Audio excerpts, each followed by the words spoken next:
Women just want to see the GPS. Going back to the reference that we made earlier. They just want to see the GPS. They don't necessarily want to drive the car. They don't necessarily want to tell you where to go. I mean, they will if they feel like you don't know what you're doing. But they would rather just sit in the passenger seat, but they still want to see the GPS. And meaning a plan. You as a man moving with a plan. You as a man, being inclusive as far as what your plans are and including her in it. And once she feels like she's involved, you're going to feel way less weight on your shoulders. You're gonna feel way more secure within a relationship. She's going to feel more secure. She's going to be happier. She's going to be treating you better and all of these things, right? But a lot of men feel like I can just go do it on my own. And because I know it's going to work, she should just trust in the fact that I know it's going to work. That's true. And just ride with it. No, just sometimes you got to explain it to her. Even if it's in the most basic terms, you ain't got to get all the way into detail because she may not understand the detail and the nuances of why you're doing what you're doing. Mm-hmm. But she just want to feel involved. Okay, got two things to say. Number one, I appreciate the word for Tyler Perry, little brother. That's number one. Number two, your beer game is definitely superior to mine. Bruh. And I'll just give you the fist up for the beer game because it's just clean, it's neat. I know it ain't got no grays in it, so it look different. And you also got different lighting, but appreciate the beer game. Mm-hmm. Yeah, okay. Since you are a woman, I would love to know your take on what brother Tyler Jr. Tyler Jr. The disrespect. I'm only saying junior brother because I'm assuming that you're younger than him. That's the only reason. Don't worry about it. Yeah, no, 100% concur. Yep. We don't have to be in the driver's seat. I feel like deep down, most women, even the ones that's over here hollering about being independent and stuff like that, truly want the guy to take the lead, want the guy to be in his masculinity. As far as taking charge, being the leader, being the provider, they want those things. Okay. I think the issue that we're seeing nowadays, and we've talked about it before with feminism, is it's basically an overcorrection of what they saw with their grandparents and their grandmother, stuff like that. You told Harpo to beat me. Wow. It was kind of like, okay, well, whatever daddy said, that was it. There was no discussion. Remember the good old days? Too much? I went too far.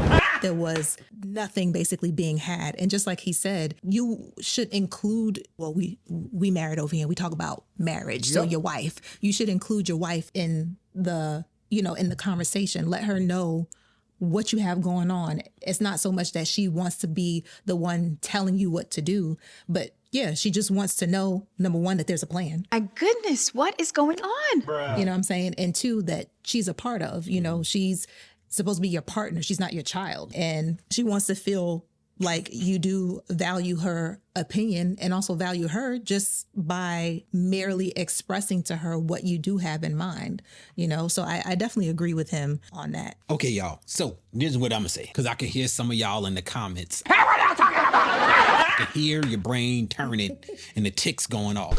Yes, there are women who are too masculine to ever let a man come in and do certain things. Bruh. There's also a situation where women are choosing men that they don't respect his position, they don't respect or trust his leadership, and cause all type of drama and havoc in the house. And there are definitely women who quite simply, they want a 100% 50-50 partnership. So those people exist. And here's the thing. Find somebody that believe what you believe. Don't try to change somebody into what you believe. Ain't that right? He ain't lying. That's the first thing I would say. The second thing, I do find that most of the women that I have come across, and this is just my anecdotal experience, which is mimicked by many other people, but we all online. There's a certain community out here online. There's a group of people, pretty large, millions of them, who are not online, okay? So, but for those of us online, most women, even when they're independent,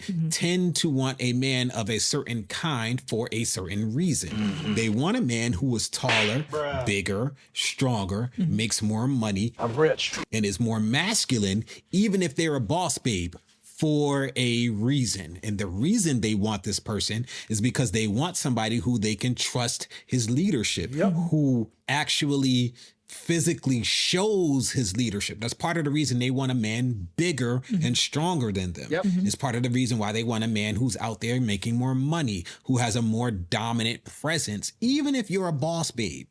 Most women that I've been around want that. The ones that don't want that tend to be also the ones who say men are trash. Oh boy. And that sort of already puts you in a certain mindset of the type of person you're dealing with. So there's that other contingent for sure. So yes, this is not a one size fits all type of thing. Everybody wants stuff different. I personally do believe that when things are either equal or the woman is dominant, that there tends to be issues in the relationship concerning respect. All men want to be respected. Women have issues respecting men who don't command a certain presence, who don't have a certain amount of dominance. It doesn't mean that you are a tyrant or a dictator. What it does mean is that she wants somebody that she can have some sense of admiration for. And, you know, for guys, it doesn't always have to be physical. It can be, she could admire your mind, and that could be enough to satiate. You know, if you're really, really smart, and when you have conversations with her, she's always finding her mind open to new things. Well, now it makes sense. That could be something that will then make her feel the same amount of respect as somebody who's physically dominant. You know what I'm saying? They all want you to make more money. So just... I've yet to see a woman to say, I want somebody who makes less than me, because I've never seen it. Nope. No matter how much money she makes, she always wants you. He at least got to make as much as I do. So that's across the board. They want to be able to trust your vision. Everybody doesn't always make the best decisions. Sometimes you take what you can get. That's the reality of life. But that comes with its own level of issues. And women do want to be in the loop. I mean, from what I've seen, they don't just jump out there out of nowhere and decide to take the reins unless they feel like they have to, which can sometimes be a problem, because sometimes that issue can be caused by a lack of communication or ability for the couple to communicate. Y'all might be communicating, but y'all not actually meeting, because men communicate like this and women communicate like this. And sometimes they don't always meet. You know, sometimes it's like this and we be missing each other. You know, sometimes we miss each other when we communicate, just because men and women communicate differently. I would suggest to any woman not to necessarily just take the reins over. Push the like button, push the subscribe button, push the notification button, hit all the buttons. Yeah. Thank you. Before you even get to the position where you feel you have to take the reins over, you have to ensure that you have the type of man where you don't feel a need to have to take the reins over. But there is going to come a time where you don't agree with what he's doing. And if he's the type of guy where you feel that you could trust his leadership when you first got together, you have to trust his leadership long term, and you guys have to have enough communication between the two of you where you could at least have some understanding of why he's doing what he's doing, outside of it's just what I say goes. There's going to come a time where you don't agree with him. The question is, what do you do then? And what I've seen in a lot of relationships is when the woman jumps out and just decide, I'm gonna just start making these decisions because I don't like what you're doing, it's going to come with consequences in the relationship. And you have to be aware of that. Maybe you feel like you ain't got no choice because this man is about to run us into a ditch. That's why I say I'm not a big fan of dating, because if you were in a situation where you knew who this person was before you even got with him, if this person was being vetted by your family before you even got with him, if y'all were a part of a community of some kind where you guys were intermarrying, where you knew people and you knew their family and you knew their habits, you wouldn't find yourself in a situation where you have somebody and all of a sudden you'd be like, oh, you know what I never realized by falling in love with you? You can't leave where that's part of the risk you run by dating all of these strangers. I don't think we have the most efficient way to find partners in America or in these first world countries today. Tinder and all of that other stuff. I understand why y'all going there. Part of the reason y'all going there is because you don't want the people that are around you. They don't look good enough. They don't make enough money. So you'd rather go out. But if you decide to do that, there are going to be issues that come with it. We got to do things differently, y'all. Like, change your environment. If you want relationship, if you want marriage, and you're in a city or an area where you are just striking out, you may want to consider moving. Wow. And yeah, that might seem like, really, moving? Yes, moving. Because you would do it for a job. That's a very good point. Yeah. Right? That's true. Unless you being where you are is a part of purpose, I agree with her. Yeah. I just want to add that. But outside of that, if it's just a job. Yeah. I would say usually, I feel like if you are in purpose and you're working in purpose and you want relationship, there are people around you. Yes, that's true.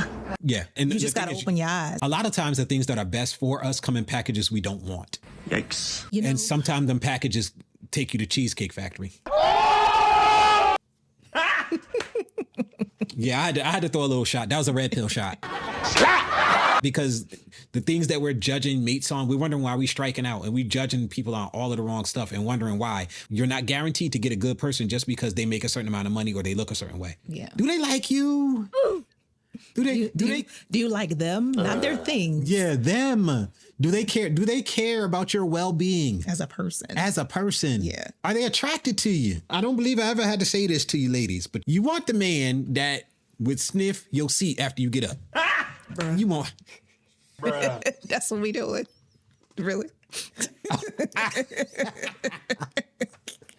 I just meant attracted to you. I had to throw it in there a certain way just because of it's gonna be an ongoing joke. But don't worry about it.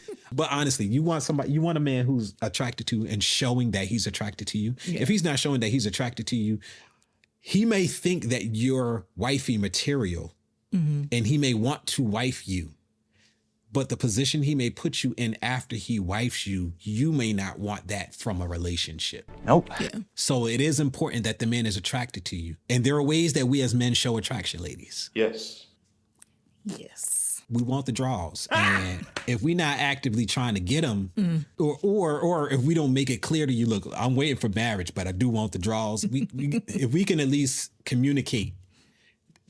I'm off the subject. I'm gonna go back to the subject. I'm gonna go back. But yeah, I don't think there's anything wrong with showing them like, hey, this is our plan. I feel that couples should do vision boards so that they're very aware of what you're trying to do. That's a good one. It helps to do a vision board even with your wife so that y'all can know how to set your lives up. I think that's one thing that's sort of new that is not always done, definitely not in any of the circles that I grew up in or my family. But that's a thing that I think is great because she knows exactly what our plan is and why I'm doing what I'm doing. That's the way to translate GPS. Yes. The vision board would be a great way to do it. Even if you're not making it, because you know sometimes things on the vision board don't come when you have them slated. You got stuff for next year, you got stuff for 5 years, stuff for 10 years. Sometimes the stuff for next year don't come until 2 years from then, but you still got to work for it. Okay? So Don't he sound like it's personal? It is. I'm just saying.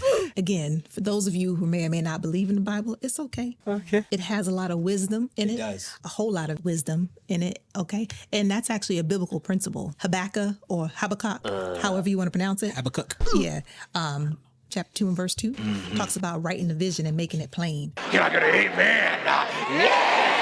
It works. When you write it down, first of all, you're writing it down so you're kind of holding yourself low-key accountable. And then if you're constantly looking at it, you're constantly working on it on a day-to-day basis. You look at it like, oh, that's my vision. That's the goal. That's what I want to do. Okay. Start my day. Okay. I need to make sure I'm doing this, and this because this is where I'm trying to go. It's kind of like your GPS, if you will. I think vision boards before you become a couple, before you're married, I think that's great as well. But I definitely think once you are married, I think it's a great thing for you and your spouse to do as well. Yes. To have a vision board together. And just let it be known, a lot of people who are very successful do a lot of vision boards. Yeah, they all have vision boards. I just want to give you that part because a lot of times just hearing it from somebody who you don't know don't mean nothing. A lot of y'all favorite celebrities and maybe even least favorite celebrities who are successful nonetheless, they be doing vision boards, and that's a big part of the reason why they are where they are. If you fail to plan, you plan to fail. That's right.